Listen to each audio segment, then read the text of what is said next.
Isang masayang pagbati po sa lahat ng mga sumusubaybay sa programang ito ng Iglesia ni Cristo na Reconnect, an Evangelical Mission.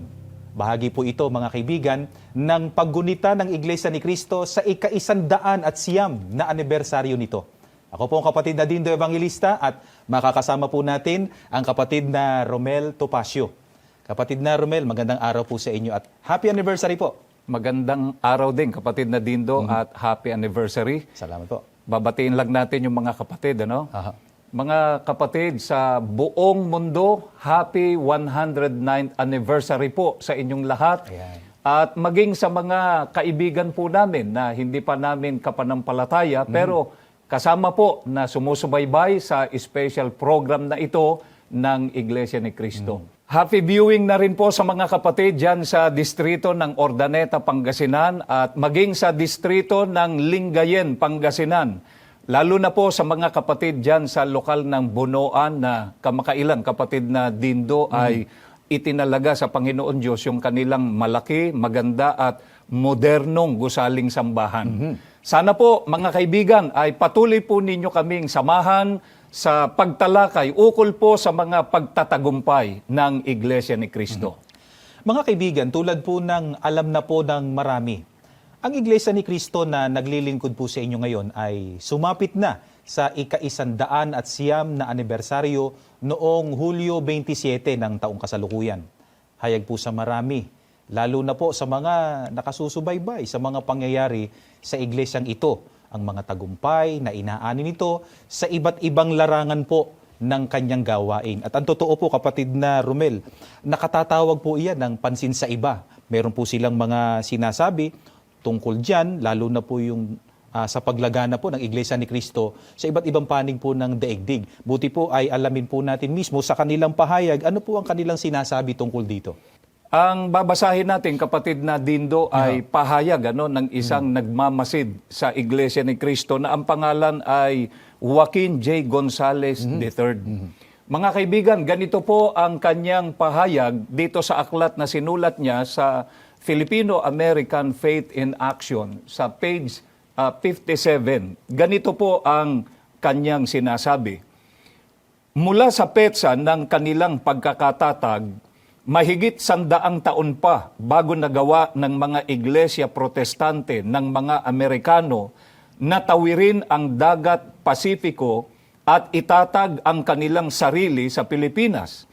Kabaliktaran nito ang paglaganap sa buong bansang Pilipinas ng nagsasariling Iglesia ni Cristo ay mabilis kung ihahambing sa loob lamang ng halos 5 dekada.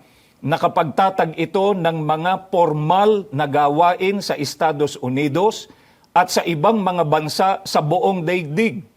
Noong 1968, sinimula ng Iglesia ni Cristo ang gawain ito sa ibayong dagat sa Hawaii. Si kapatid na Eranio G. Manalo, anak ng tagapagtatag ng Iglesia na si Felix Manalo, at kasalukuyang tagapamahalang pangkalahatan ng Iglesia ni Cristo ay naglakbay mula sa Maynila patungo sa Honolulu kung saan gumugol siya ng 1 buwan sa formal na pagtatatag ng bagong lokal ng Iglesia ni Cristo roon.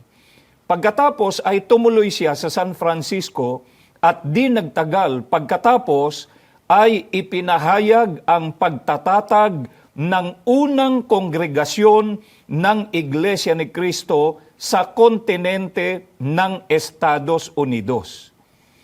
Mga kaibigan, nais po muna naming ipapansin sa inyo na ang sumulat po ng aklat na ito ay hindi po kaanib sa Iglesia ni Cristo. Ayon po kay Ginoong Gonzales, ang paglagana po ng Iglesia ni Cristo ay mabilis. Sa loob lamang ng halos 5 dekada ay nakapagtatag ang Iglesia ni Cristo ng mga gawain sa Estados Unidos at maging sa ibang mga bansa. Samantalang ang mga iglesia protestante po sa Amerika, ayon na rin po dun sa sumulat na si Ginoong Gonzales, mga kaibigan, ay inabot pa po ng mahigit 100 taon bago po nila matawid yung dagat Pasifiko at makapagtatag ng kanilang sarili sa Pilipinas, di ba? Ngayon, kapatid na Romel, napansin din po ba maging ng mga nagmamasid po sa Iglesia ni Cristo ang paglaganap at pagtatagumpay nito hindi lamang po sa Estados Unidos, kundi po maging sa iba't ibang panig ng daigdig? Napansin din nila yung kapatid na Dindo. Ang katunayan natin dyan ay mababasa natin dito sa aklat na ang pamagat po, mga kaibigan, ay Asian American Religious Cultures. Sa volume 2, sa page 483, ay ganito po ang ating mababasa. Ang Iglesia ni Cristo ay nakalaganap na ngayon sa daigdig, sa North America, bukod sa United States. Ang Iglesia ni Cristo ay nagtatagumpay sa Canada at Mexico. Ang mga mananampalatayang kaanib sa Iglesia ni Cristo ay nakalaganap na sa buong Africa, Europe, Pacific Islands, Caribbean, Middle East at Central at South America. Mga kaibigan, ayon naman po kay Ginoong Jonathan Lee, bukod sa United States, ang Iglesia ni Cristo ay nagtatagumpay rin sa Canada at Mexico. Ang mga mananampalatayang kaanib sa Iglesia ni Cristo ay nakalaganap na anya sa buong Africa, Europe, Pacific Islands, Caribbean, Middle East at Central at South America. Talagang nakalaganap na po, kapatid na Romel. At hindi po tayo ang nagsasabi, kundi maging yung Mga nagmamasid o nagsusuri. At para po sa inyong kaalaman, kaugnay po nung binanggit po nung nagsusuri, ay sa kasalukuyan, ang Iglesia ni Cristo po ay nasa 165 na mga bansa at teritoryo sa buong mundo. At may mahigit na 8,000 na mga kongregasyon na nakatatag. Ngayon, alamin pa po natin, batay po sa mga nagmamasid, baka kasi may nagtatanong po, ganito po ba talaga nagsimula ang Iglesia ni Cristo sa mga huling araw na ito? Hindi, kapatid na Dindo. At yan sila mismo nakasaksi niyan. Babasahin natin yung isang pahayagan na ating sinipi. Opo. Kapatid na Dindo, ito ay kung tawagin ay balita na nalathala noong Mayo 11, 1997. May katagalan na po. Matagal na ito. Mga kaibigan, ganito po ang nakasulat sa mga pahina 4, 5 at 11 na ating sinipi. Si Brother Felix Y. Manalo ay 28 taong gulang nang itatag ang kanyang simbahan. Ipinanganak noong Mayo 10, 1886 sa Tipas, Rizal. Siya ang nagtanim at nagdilig ng makasaysayang halaman na tinatawag nating Iglesia ni Cristo. Mula noong 1914 hanggang sa kanyang kamatayan noong Abril 12, 1963, sa gulang na 77 taon, siya ang pangunahing leader ng Iglesia at nag-aruga sa simbahang lumaki mula sa 1 tao hanggang sa 1,000,000. Kasaysayan ng pagtitiis at paghihirap ang naging karanasan ng Iglesia noong kabataan nito. Hindi kaagad tinanggap ng nakararaming Pilipino ang bagong simbahan at may kasamang pagkutya at parusa ang malaganap na pananaw. Subalit sa pamamagitan ng liderato at personal na halimbawa ni Brother Manalo, lumaki sa dami ang Iglesia ni Cristo at inani nito ang paghanga at suporta ng lipunan. Mga kaibigan, ayon po sa pahayagan na ating sinipi, na ating binasa, kasaysayan po ng pagtitiis at paghihirap ang naging karanasan ng Iglesia ni Cristo sa pasimula, sapagkat hindi anya kaagad tinanggap, kapatid na Dindo, ng maraming Pilipino ang Iglesia ni Cristo. Nakaranas anya ito ng matitinding pag-uusig, subalit sa ilalim ng liderato o pamamahala ng kapatid na Felix Y. Manalo, ang Iglesia ni Cristo ay lumaki sa dami, umani ng paghanga, maging ng suporta ng lipunan. Yun nga, kapatid na Romel po, ang nagiging palaisipan sa iba at marahil nga po ay naitatanong nila at maging siguro ng ating mga taga-subaybay na sa simula nga hindi matanggap ang Iglesia ni Cristo ng mga Pilipino. Pero bakit ngayon, sabi nga po natin kanina, ipambuong mundo na, napakabilis ng paglagana po nito. Ano po ang dahilan po nun, kapatid na Romel? Ang pasasagutin natin, kapatid na Dindo, ay isa pang nagmasid din sa mga nagaganap sa Iglesia ni Cristo. Ang pangalan niya, kapatid na Dindo, ay si Mr. David Hasselgrave. Ito po, mga kaibigan, ay aklat na sinulat niya, Dynamic Religious Movements. Pakinggan po natin sa page 85, ganito po ang kanyang sinasabi.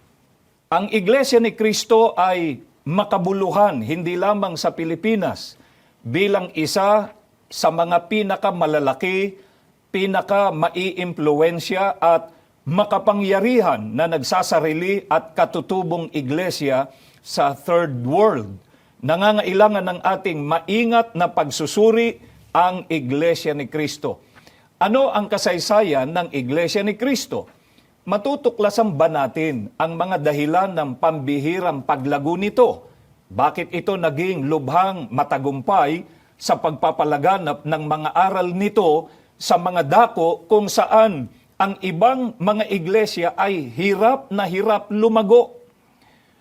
Mga kaibigan, gaya po ng ating binasa na itatanong po ng mga nagmamasid sa Iglesia ni Cristo kung matutuklasan ba niya natin yung dahilan ng pambihirang paglaganap ng Iglesia ni Cristo. Ano nga po ba naging matagumpay ang Iglesia ni Cristo sa pangangaral ng mga salita ng Diyos na atin pong itinataguyod? Ang sagot natin, kapatid na Dindo, ay magmumula sa Biblia. Ayan po. Ang babasahin natin ay isa sa mga hula ng ating Panginoon Diyos o paunang pahayag ng Panginoon Diyos patungkol sa kapatid na Felix Manalo, natupad sa kapatid na Felix Manalo, na sinasampalatayanan po namin, mga kaibigan, na sugo ng Panginoon Diyos sa mga huling araw.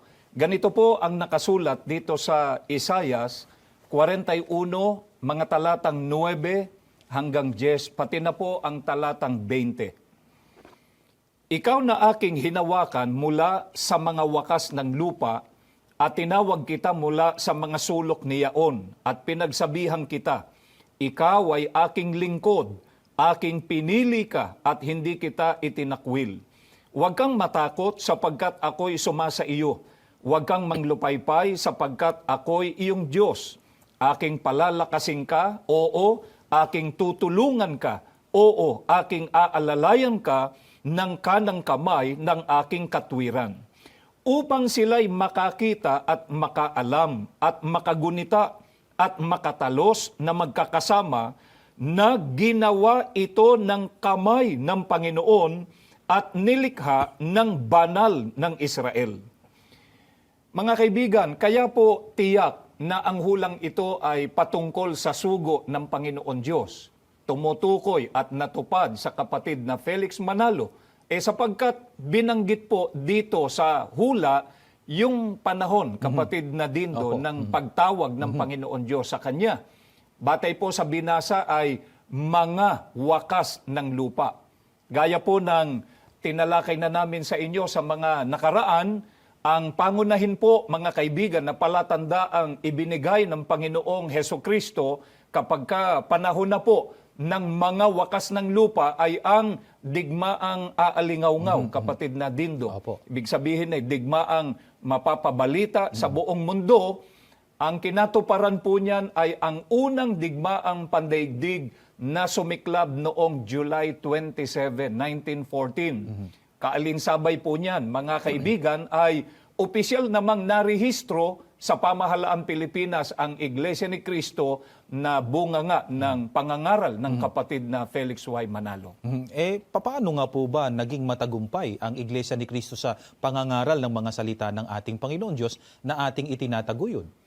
Ang sabi sa talata na binasa natin ay merong pangako, di ba? Ang Panginoon Diyos sa kanyang sugo at sa gawaing ito, ang sagot natin do sa tanong patuloy na tinupad ng ating Panginoon Diyos yung kanyang pangako sa kanyang sugo na siya ay palalakasin, tutulungan at aalalayan ng kanyang katwiran. Napakagandang pangako po, kapatid na Romel. Sa makatwid, mga kaibigan, ang lahat po ng mga tagumpay ng Iglesia ni Cristo, hindi po nagawa sa ganang sarili ng mga kaanib nito, kundi ayon po sa talata, ito po ay ginawa ng kamay ng Panginoon o ng Panginoon Diyos na nais po niya na makita at malaman po ng mga tao.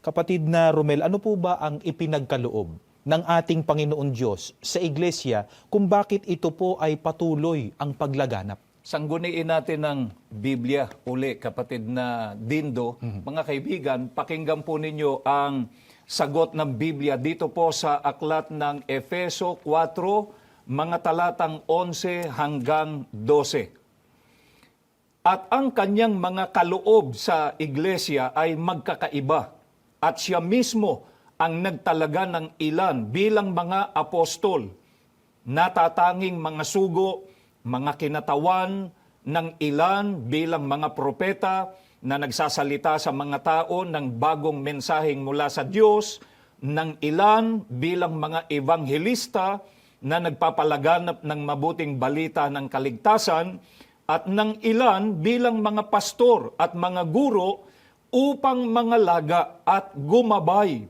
at magtagubilin, at ginawa niya ito upang lubos na ihanda at pasakdalin ang mga banal, mga tao ng Diyos para sa mga gawaing paglilingkod, upang patibayin ang katawan ni Kristo, ang iglesia.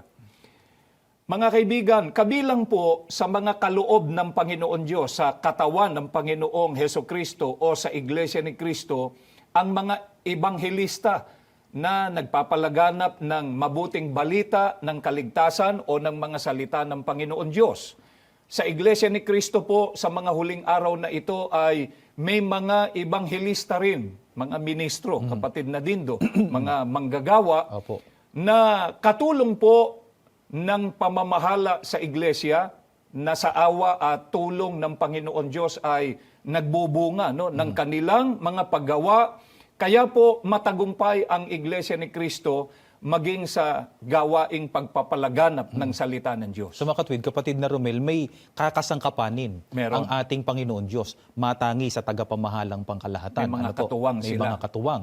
At kaugnay nga po niyan, mga kaibigan, marahil ay nababalitaan nyo at baka nga nakikita pa ninyo yung patuloy na pagdami ng mga nagmiministro na nagiging katuwang nga po ng aming tagapamahalang pangkalahatan, ng kapatid na Eduardo V. Manalo, para po maipangaral ang mga salita na itinataguyod ng Iglesia ni Kristo sa iba't ibang panig ng mundo. Ayan, gaya po ng napapanood ninyo.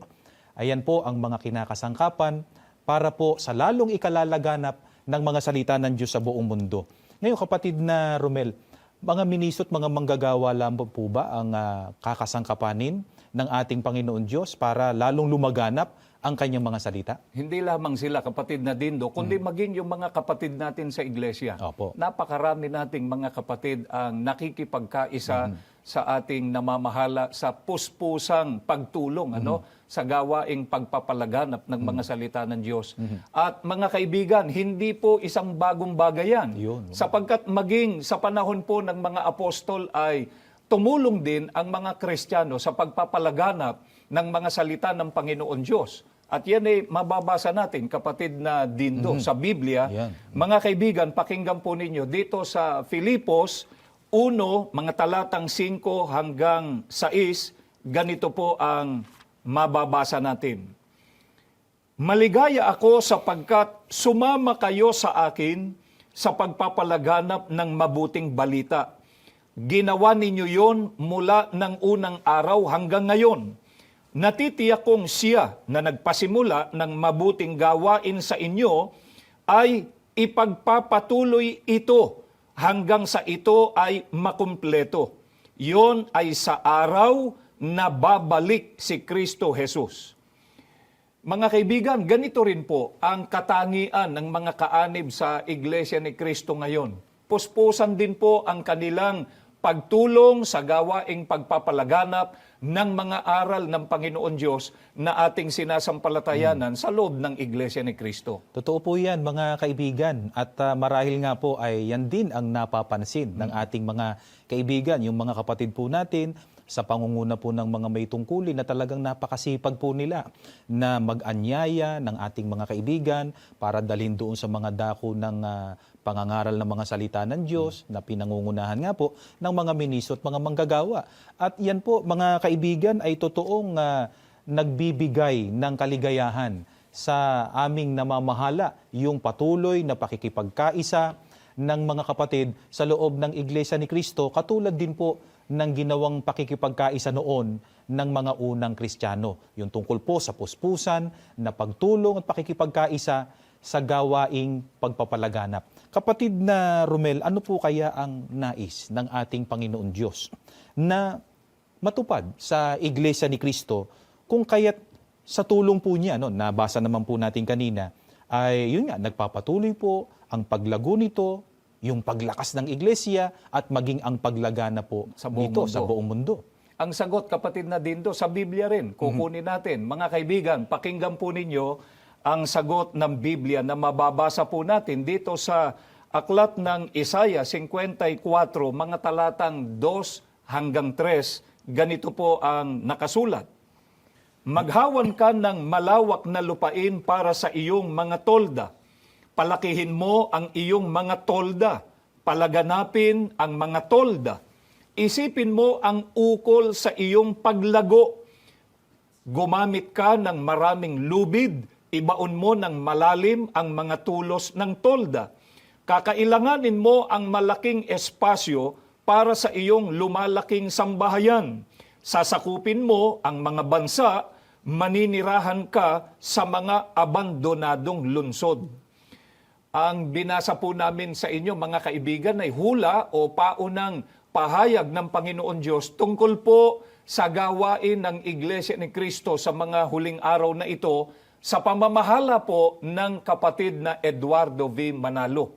At sa tulong po ng Panginoon Diyos, hindi lamang po yung binabanggit sa talata na pagpapalaki ng mga tolda o pagpapalaganap ng kanyang mga salita ang natutugunan ng iglesia, kundi maging yung binabanggit sa hula, kapatid na Dindo, na paggamit ng maraming lubid at pagbaon ng malalim ng mga tulos ng tolda para mapatibay ito.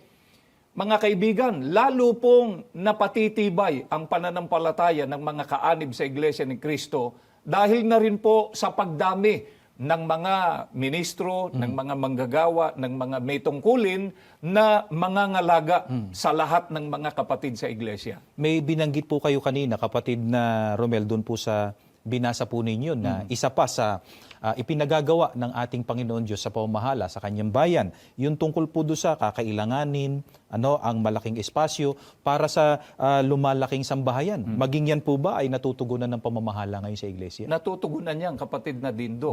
Katunayan nga ay sa pangunguna ng ating namamahala, kapatid na Eduardo V. Manalo, mga kaibigan, nagpapatuloy po ang pagtatayo at pagsasaayos ng mga gusaling sambahan para po sa dumaraming kaanib ng iglesia. Ang totoo, kapatid na Dindo, kahit na dumaan yung pandemya, di ba? Opo. Hindi tumigil ang iglesia sa pagpapatayo, sa pagsasaayos ng maraming gusaling sambahan. Kahit na may mga restrictions tungkol sa paglabas-labas sa tahanan. Bagamat may mga restriction, nasusunod naman natin yung restriction ng gobyerno at nagagawa natin yung utos ng Panginoon Diyos tungkol sa pagpapatayo ng mga gusaling sambahan.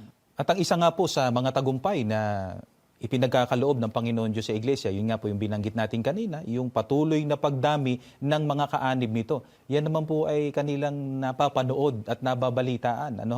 Sa mga programa natin. Ang totoo ay monthly na nakapagpapabautismo ang Iglesia ni Cristo ng napakaraming mga tao. Ang totoo, kapatid na Romel, may mga distrito po tayo na sa dami po ng pababautismoan, hindi lang monthly, linggo-linggo, nagpapabautismo. Opo. Talagang kailangan nga po talaga ng marami at maayos na mga gusaling sambahan. Katulad nga po ng binati ninyo kanina. Yung lokal ng Bunuan sa Lingayen, Pangasinan. Kailangan palakihin po nila yung kanilang gusaling sambahan para ma-okupa yung maraming mga sasambang mga kapatid. Ngayon, kapatid na Romel, yung mga tagumpay na yan ng Iglesia ni Cristo na Sinabi nga po kanina sa ating pag-aaral ay dahil sa tulong ng ating Panginoon Diyos. Yan po kaya kapatid na Romel, mapipigilan pa? Hindi ito mapipigilan, kapatid na Dindo, at walang makapipigil nito. Ito, kaya natin sinasabi ng may buong paninindigan kasi ang Panginoon Diyos mismo nagsabi nito. Tama po. Mga kaibigan, ang katunayan po niyan ay mababasa natin. Dito po sa Aklat ng Isaias 43, ang talata po ay 13. Ganito po ang pahayag mismo ng ating Panginoon Diyos. Ako ang Diyos sa mulat mula pa, ang nasa kamay ko'y hindi makukuha ng sinuman at walang makahahadlang sa aking ginagawa. Mga kaibigan, maliwanag po ang pahayag na ito ng Panginoon Diyos patungkol sa kanyang gawain sa mga huling araw na ito o sa Iglesia ni Cristo.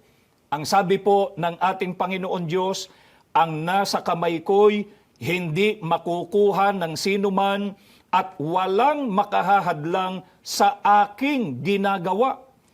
Kaya anuman po at sinuman ang humadlang sa gawaing ito ng Panginoon Diyos, hindi po ito mapipigilan, mga kaibigan. Manapa ay magpapatuloy ito sa kanyang mga pagtatagumpay at kanina pa natin binabanggit at pinatutunayan ng Biblia na ito ay sa tulong ng ating Panginoon Diyos. At dahil po sa ito ang sinasampalatayanan ng mga kaanib sa Iglesia ni Cristo na kaya ito nagtatagumpay ay dahil sa tulong ng ating Panginoon Diyos, ano po ang kailanman, ano po kapatid na Romel, ay hindi malilimutan na isagawa ng Iglesia ni Cristo sa layunin nga po na alalahanin ang mga kamangha-mangha o kahangahangang gawa na ginawa ng Panginoon Diyos sa Iglesia.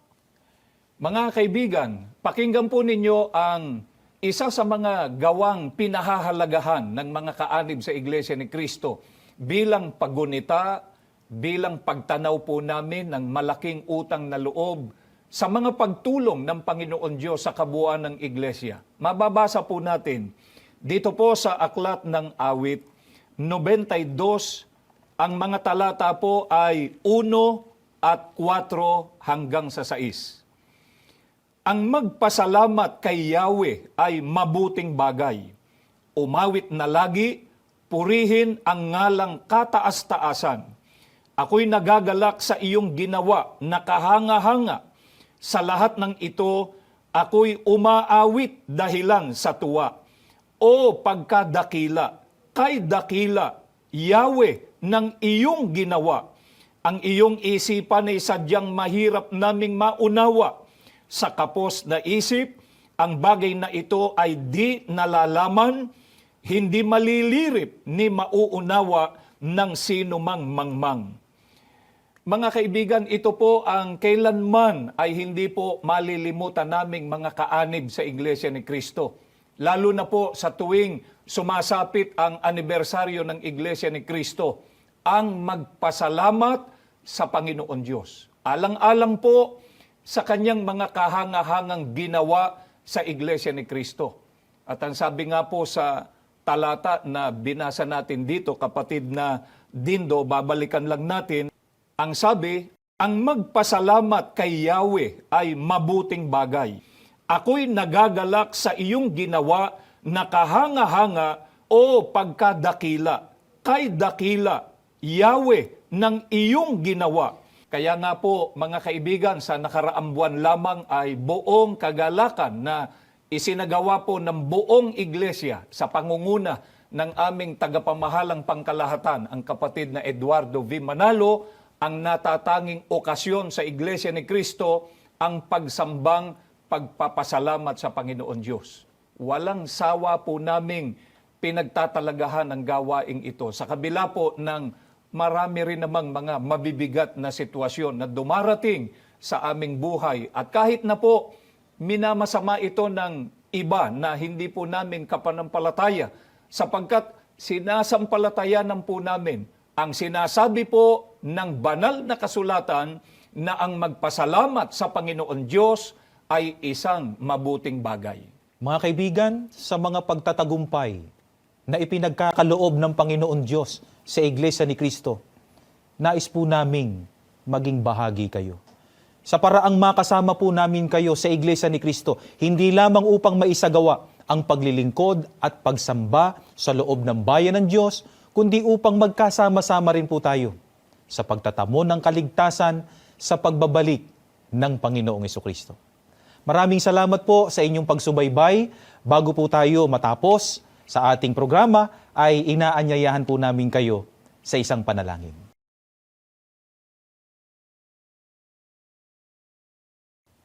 Ama naming Diyos, salamat po ng napakarami sa iyo. Opo.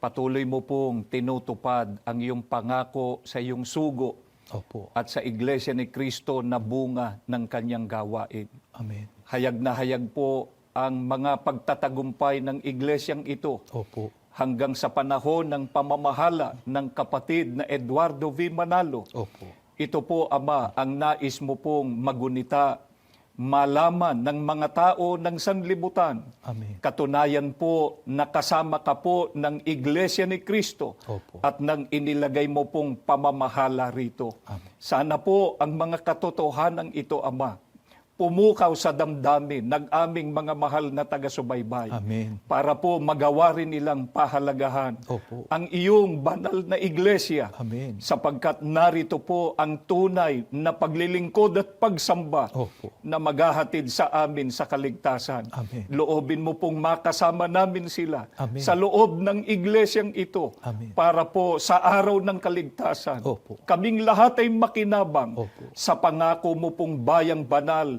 na tahanan ng iyong mga anak, tahanan ng mga maliligtas. Amen. Panginoong Heso Kristo, sinasamba ka rin po namin. Opo. Pinasasalamatan ng napakarami. Opo. Walang sawa mo pong nililingap ang kabuuan ng iglesia. Opo. At sa tuwing kami mananalangin, Opo. ipinamamagitan mo po kami sa ating dakilang Ama. Amen. Salamat po sa maraming pagtatagumpay, Opo. sa pangunguna ng aming namamahala. Opo. Ibinabalik din po namin sa iyo ang lahat ng kapurihan. Amen. Ama, patuloy mo pong lingapin ang aming namamahala, Amen. ang kapatid na Eduardo V. Manalo. Amen. Patuloy na ibasbas sa kanila ang saganang karunungan at kapangyarihan. Amen. Mapangunahan pa po ang kabuuan ng iglesia. Amen. Hanggang sapitin namin ang araw ng aming kaligtasan. Amen. Pinagpala mo po kaming lahat, Amen. maging ang aming mga mahal na panauhin. Amen. Sa pangalan po ng aming Panginoong Heso Kristo. Amen. Amen.